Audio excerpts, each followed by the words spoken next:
Məktəbəqədər təhsil müəssisələrinə tərbiyəçi müəllim vəzifəsi üzrə müsahibəyə start verilib. Bu barədə Bakı şəhəri üzrə təhsil idarəsindən məlumat açıqlanıb. Müsahibənin keçirildiyi məkan və vaxt barədə məlumatsa namizədlərin qeydiyyatdan keçdikləri mobil nömrəyə SMS vasitəsilə göndərilib. Qeyd edək ki, müsahibə zamanı namizədlərin müvafiq sahə üzrə bilik və bacarıqları yoxlanılır. Detalları bizə əməkdaşımız Zeynəb Nadirova çatdıracaq. Salam Zeynəb, buyur söz səndə.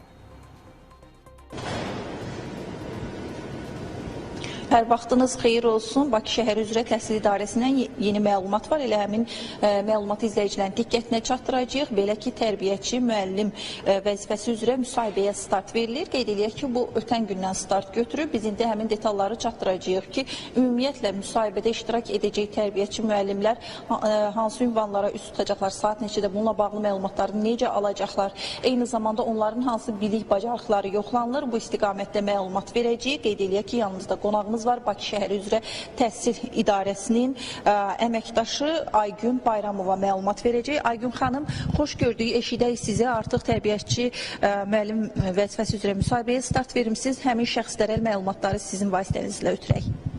Bəli, bildiyiniz kimi 12 noyabrdan artıq Bakı şəhər təhsil idarəsinin tabeliyində olan məktəbəqədər təhsil müəssisələrində tərbiyəçi müəllimlərin vakant yerləri üzrə müsahibəyə start verilmişdir.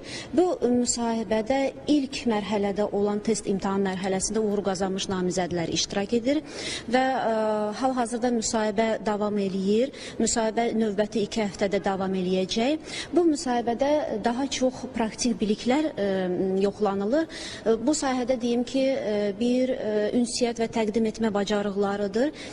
Eyni zamanda məktəbəqədər təhsilin pedaqogika və metodika üzrə onların bilik səviyyələri də yoxlanılır və ümumiyyətlə namizədlərin öz peşələrinə yanaşması və onların dəyərləri də qiymətləndirilir.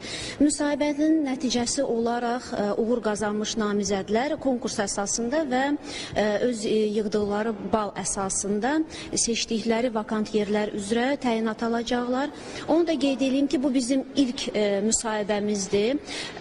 Növbəti müsahibələr də gözlənilir və bizim Bakı şəhər təhsil idarəsinin tabeliyində olan məktəbəqədər təhsil müəssisələrində vakant yerlər yarandıqca həmən o vakant yerlər barədə məlumatlar bizim rəsmi saytımızda, səhifələrimizdə elan olunacaq və onlarla bağlı müsahibələr davam etdiriləcəkdir. Təşəkkür edirəm məlumatlar üçün. Bəli, Bakı şəhər üzrə təhsil idarəsindən yeni məlumat izləyicilərin diqqətinə çatdırdıq. Qeyd edək ki, müsahibimiz elə Bakı şəhər üzrə təhsil idarəsinin insan resursları sektorunun müdiri Aygün Bayramova idi. Çatdıracağımız informasiya bundan ibarət idi. Hələlik söz yenidən sizdə.